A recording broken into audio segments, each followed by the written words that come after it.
Good morning, everybody. This is Danny from Deepsouth Homestead on Porch Time today, guys. And you know, this is a daily chore for me every morning. This is our potato garden. We have 3 different potato gardens, and the reasoning for that is we don't want all of our potatoes in one field. Should something happen, we want to make sure our potatoes are in 3 different fields. So this field right here, as you can see, is doing very well. They're up to like right here on me.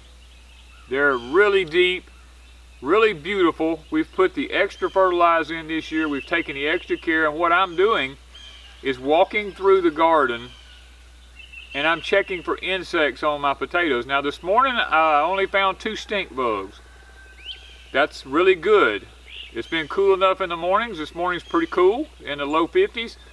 It's perfect potato growing weather. It's not wet, it's not too dry, it's just right. We're actually doing a little watering to make sure that they do really good. But guys, when you're growing a garden, it's not all peaches and cream. You can't just put something out there and walk off and leave it. This is an every morning thing for me here at Deepsouth Homestead, and this is just one thing that we do. So I want to keep in mind today on Porch Time, as we go through this journey, that gardening is an everyday thing. It takes a lot of time to do it successfully.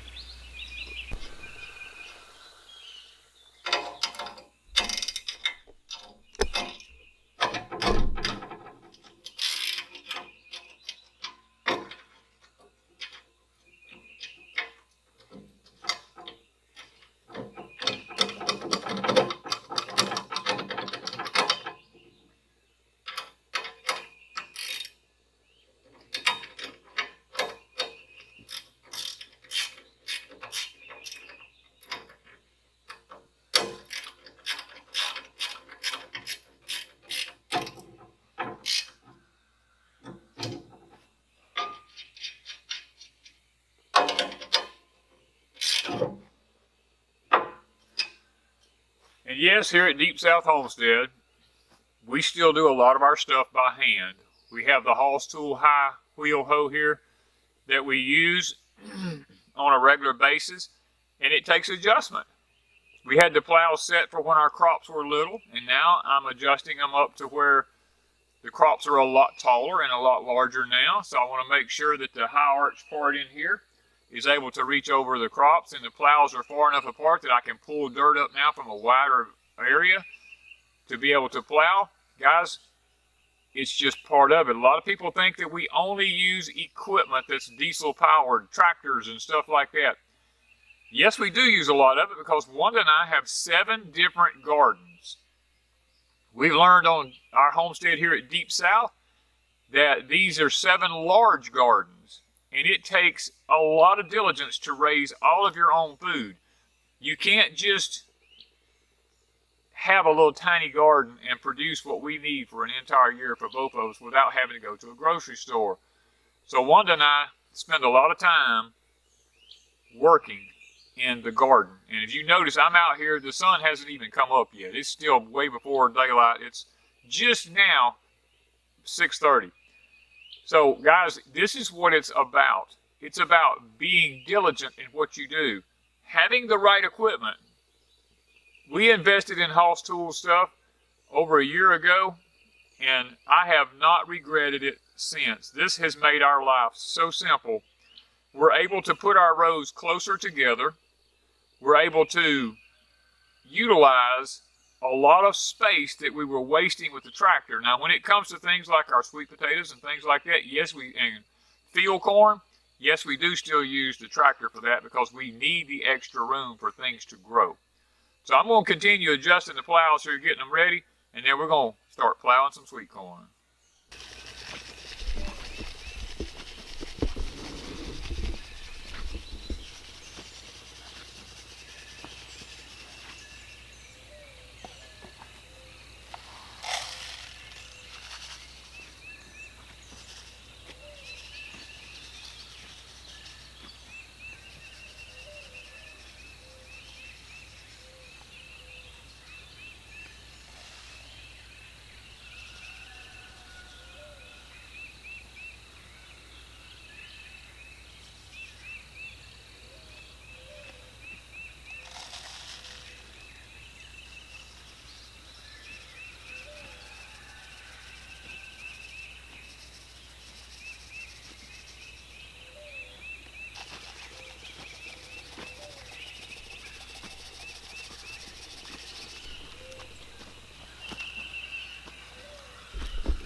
As with any other garden, you've got to put nutrition to the soil. Our soil analysis showed we had to have specific things in our garden in order for it to have the proper nutrition that it actually needed. You know, gardening is a lot like life, like I mentioned on last Porch Time. Without the right nutrition, we don't really grow well. And that's been a lot of the problem with our country and our food supply today. A lot of the soil has been depleted of a lot of the nutritional values in it. I was shocked whenever I done the soil analysis on my property this year as to how different some of my analysis was. We got 7 different gardens that I actually mentioned. The bugs is out here, the little no-see-ums is trying to bite me. In the 7 different gardens, I used basically the same technique in all of them. But every one of them had a different analysis that they needed according to the Soil Conservation Service, where I had the soil samples done. People are a lot like that. You know, we're all individuals, and we can all be in the same family, and we can all eat the same, just like I've taken care of these crops all the same. But each one of us are different. We have to have different nutritional needs for our bodies because we're all made differently. Gardens are no exception. That's why I encourage everybody to do soil analyses, pH readings on every individual spots. There's actually places I do it on every tub to check the pH in the soil analysis in every tub. I actually check every garden and I check my soil to see what it is. And yes, I do composting, but let me show you something. I'm going to turn the camera around here just a minute and I want to show you something. Okay guys, you see the compost pile I have right here? This compost pile is over 4 feet high and probably 8 feet in diameter. For the gardening that we do here at Deep South Homestead, that won't even hold a candle to what we do. So for me, even though that's my compost pile and I'm constantly adding to it, that gets used on a weekly basis. And I'm constantly cleaning the barns out, constantly adding cattle manure, constantly adding chicken manure. I'm constantly adding grass clippings, constantly adding things like that to it for my nitrogens and my carbons and stuff like that. Feeding that soil right there so that I can take that and bring it to specific places in the gardens that we have and add it back to them. Guys, even though I have that, it's not enough, because with all the intense gardening that we do, the analysis in this is so up and down that I have to do the soil samples in order to be able to know what my gardens need. This particular garden here was very low in phosphorus. It was very low in zinc, but it was screaming high in calcium. And it just blew my mind as to how that could happen. But I put a lot of wood ash in here, and the wood ash had raised the pH of it up and the calcium content of it up pretty high in the potash. But I thought it had raised the potash up enough, but it did not. I had to come back and add more phosphorus because according to the Department of Agriculture and my research that I've done with them, the crops that I'm putting in here is using up a lot of phosphorus, and for the chemtrails that we're being sprayed with, the aluminum that gets in the soil is binding up the phosphorus they've found, and the plants are not able to take the phosphorus up, so we are having to add additional phosphorus. The key thing, if you're going to use synthetic fertilizers as a substitute like we do, is just make sure you take care and check your salt content. Ours is 0.01 at this time, which is perfect. We have no issue with it because a lot of your synthetic fertilizers have salt in them, and we have to be very careful that we don't get too much salt in our soil. So now guys, it's time for me to get the old hoss tool out, go to plowing.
Okay guys, I'm 60 years old. When you spread them plows out, you're moving some dirt. Gives you a new respect for a mule or an animal that pulls a plow. And the thing about it is, you can't go slow. When you push it, you got to really put some effort behind it because you got to throw the dirt. You can't just let it just ease through it. So it's definitely work, but you know what? If everything went away and we had no fuel or anything like that, this would still work. It would just take a lot more effort and a lot more time to get it done. We'd have to space it out so many rows a day. So I got one more row to go.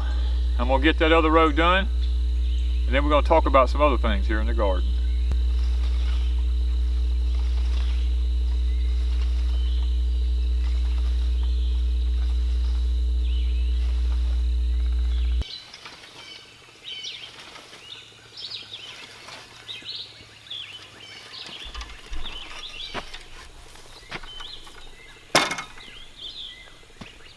Definitely a young man's job, I can tell you, but we got it done. Guys, the rest of the garden here, I'm gonna step over, get on the row cover here, is just essential to us too. Now I'm gonna kneel down here. We have our young squash plants coming on here.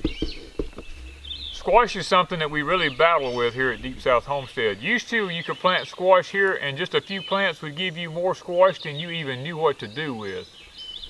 But because of disease and insects today, the squash is very difficult to get going here because of the squash bugs, stink bugs, pickle worms, you name it, it started happening. It's just a sign of the times. It's part of the grand solar minimum that we're going into. The okra, as you see right here, I've got a whole row of it. It's the jambalaya okra from Hall's Tool. Done really well for us last year. It grows up about 3 to 4 feet tall, branches out really good, does good. My daddy used to always get on to me and laugh at me. He'd say, son, you plant your okra too close together. You need to have it at least 16 inches apart or 2 foot. My daddy made a lot of okra, but I'll stick to the 8 to 12 inches apart because that's what I like with okra. It does pretty good with me for that. And guys, this year we didn't plant it in the soil. We actually raised it in the Hall's Tool seed trays in the greenhouse, and it came up in record time, done really well. So we decided to bring it out and go ahead and put it in the ground. We want to experiment and see how it does, planting it in seed trays and moving it to the garden. This is my first year doing this. I usually just plant in the soil and then I'll wait sometimes 7, 10, 12, 14 days for it to come up, and then it's just spotted, and I always put in more seed than I need. But this year we raised it in the Hall's Tool seed trays. It came up in 3 days and it just started Cadillacing. So we're hoping that this is going to give us a jump on the okra this year. Now just to the other side of it here, we'll move over here. This is our celebrity tomatoes. Now this is not the heirloom variety, this is a hybrid, mainly because it has a lot of disease resistancies that I needed here, and it has done very well so far. Now we have our tomato cages. These are homemade, made out of concrete reinforcement wire, and somebody's going to ask, so I'm fixing to count and show you. It has 1, 2, 3, 4, 5, 6, 7, 8, 9, 10. We cut the 11th square in the reinforcement wire, and we twisted the wires around to make a circle, and it's a standard 5 feet high, which works really good with lots of different varieties of tomatoes. So y'all remember that. Somebody's going to ask, and I know that. Remember, 1, 2, 3, 4, 5, 6, 7, 8, 9, 10. We cut the 11th square. So that is your answer for tomato cages. This works perfect. It creates about a 16-inch circle, which is really good for tomatoes, and it really helps you to keep them confined and they don't just sprawl out everywhere. We put our tomato cages every other tomato. Our tomatoes are spaced approximately 3 feet apart, and with one every other tomato, that puts the tomato plants that has a cage every 6 feet apart, And then what we do from that, the tomato plant that's left in the center here, we'll tie a string on this one here, and we pull it through this cage, and we run it along here, all the way to the other end of the row. And we get to the other end of the row, we'll pick it up 2 squares, and we come back with it to here. We'll pick it up 2 squares, and we go back with it down yonder. That way, as our tomato plants grow up in the middle here, we have something to clip the tomato plant to, and it kind of makes it all one big system that makes it a little bit more sturdy. That way, we don't have to have as many tomato cages, because when you go to store these, it takes a lot of room to store the tomato cages. And guys, this is an everyday job. You have to walk through the garden every day to check for stink bugs, hornworms, white flies, all these things, aphids, anything that attacks these tomatoes. We have to walk through here every day to make sure we don't have a problem with these tomatoes. Same thing with the squash. Now that the squash has reached this size, I'm going to be bringing the aluminum foil out here, and I'm going to be tearing pieces of aluminum foil off, wrapping it around the bottoms of the stems on them to help prevent the squash bug problem. And if we do end up with a squash bug problem, a lot of times what I'll do is I'll lay a 1x10 or a 1x12 board, old scrap board, down beside the plants, and I'll come early in the morning and I'll lift that board up, because lots of times what those squash bugs do is they go under that board at night, and I'm able to pick it up in the morning and gather all the bugs up and put them in a cup and take them to my chickens, and my chickens love to eat them. So guys, let's move on to another part of the garden. I want to mention something else here. Now we're over here, this is our snap beans. Now we planted the contenders here. We have 1 row of them right here. We had all this planted in contenders. Only 1 row has partially come up. The rest of them, nothing happened. We went back and planted the Cherokee yellow wax bean here, that's a bush bean, and you can see even they're spotted. So a lot of people have made comments to me, well, if something happens, I'm just going to plant my seeds and I'm going to have my food. Guys, it's not that easy. We planted this whole thing in contenders, and only 1 row actually came up. There was 2 or 3 plants on the other rows came up, and I moved them over to this row. We went back and planted the Cherokee yellow wax bean here, and as you can see, they're very spotted. They haven't even come up, because something to do with soil temperature maybe, whatever. I've dug down, the seeds are laying there just dormant. They're not even coming up. So don't bank on the fact that just because you put a seed in the ground means that you're going to have a harvest.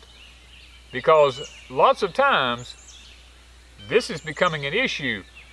What we're probably going to end up doing in the future, and we've already started planning toward this, we've already ordered the trays and have them in and everything, we're probably going to start doing all our transplants in the greenhouse from this point forward. Even our snap beans and everything, we're going to start them in the greenhouse, and we're going to move them from there out to the field so that we know we have a complete steady stand of beans in order for us to be sustainable. So think about that whenever you're gardening. Just because you plant doesn't mean you'll harvest. This is our English peas. This is a little marvels. We've actually bred this variety here now for, I'm going to probably say, close to 6 years. Wanda and I have been growing this particular variety ourselves, and I grew it several years before then and saved my seeds. The little marvel is usually a small plant. Loads up with beans really well. But guys, here we've acclimated our seeds. This is a 52-inch cattle panel. These are almost to the top of a 52-inch cattle panel. I am so excited that I have used this same seed here for so many years that it's actually acclimating and growing to make a tall English pea. We're getting more English peas than we normally do off of it. Now y'all saw in a previous video, we came through here and we used the Dr. Earth High Bloom Phosphate liquid fertilizer on this, and I have to admit that it has really done well, because these things are loaded with blooms. They have the full-size beans on it already. Guys, we're looking to have a harvest here probably in about a couple of weeks. I believe we're going to be harvesting English peas. As long as the heat doesn't come in here and start doing a lot of damage. If we can keep the cool mornings, I believe we will be okay. That's another thing. Just because, like we talked about just then, just because you plant doesn't mean you harvest. These things look gorgeous, but if our temperature jumps up into the 90s and heat indexes and 90-degree day temperatures, these will go away in less than a week. So we're hoping and praying that in the next week or two, our temperatures stay cool enough we can get a harvest.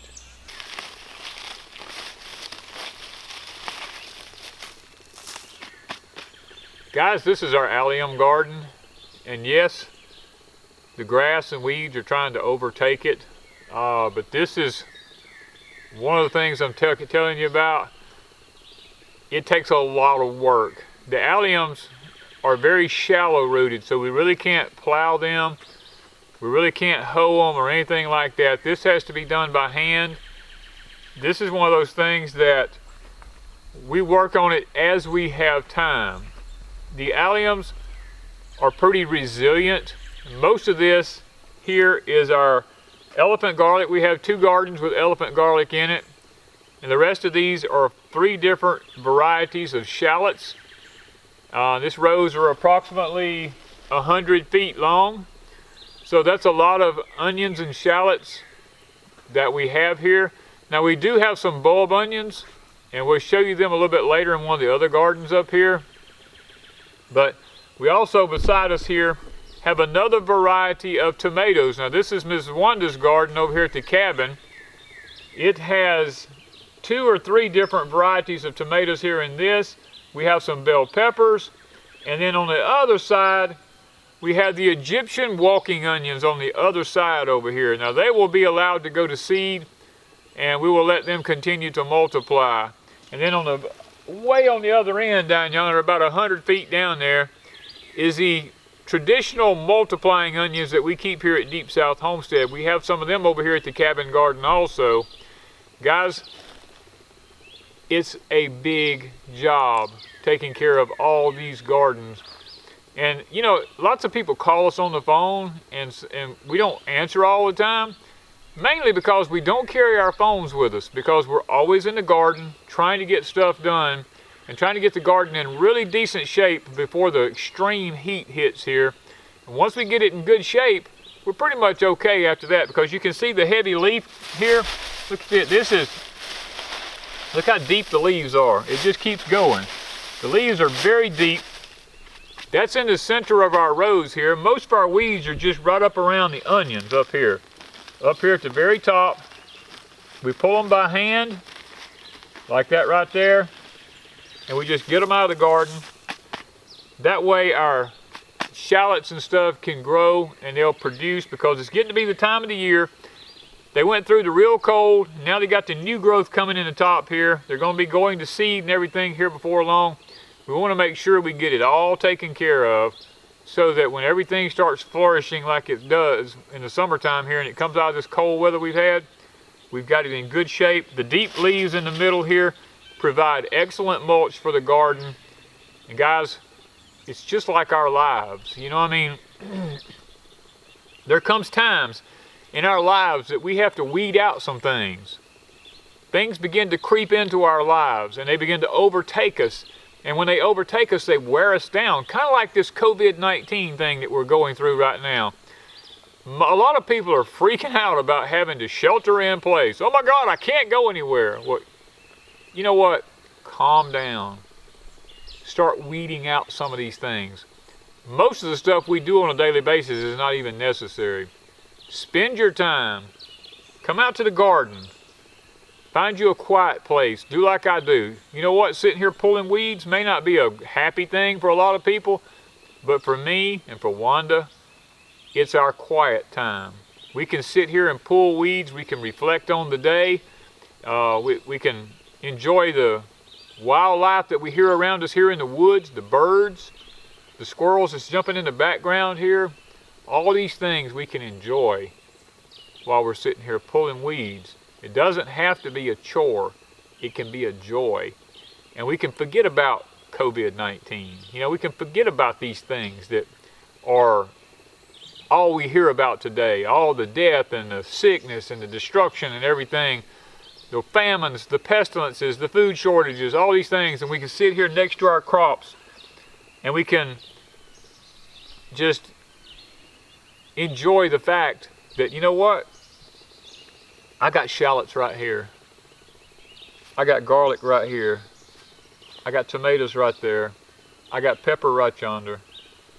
I have these things around me. I'm going to be able to eat. And it brings a peace and a calming over us to know that we've done our best. We've prepared the best we can. We trust the Lord to do the rest. And guys, it just brings a certain peace over you to know that you have these things if you need them. So I'm going to continue weeding, and then we're going to move on to the next garden.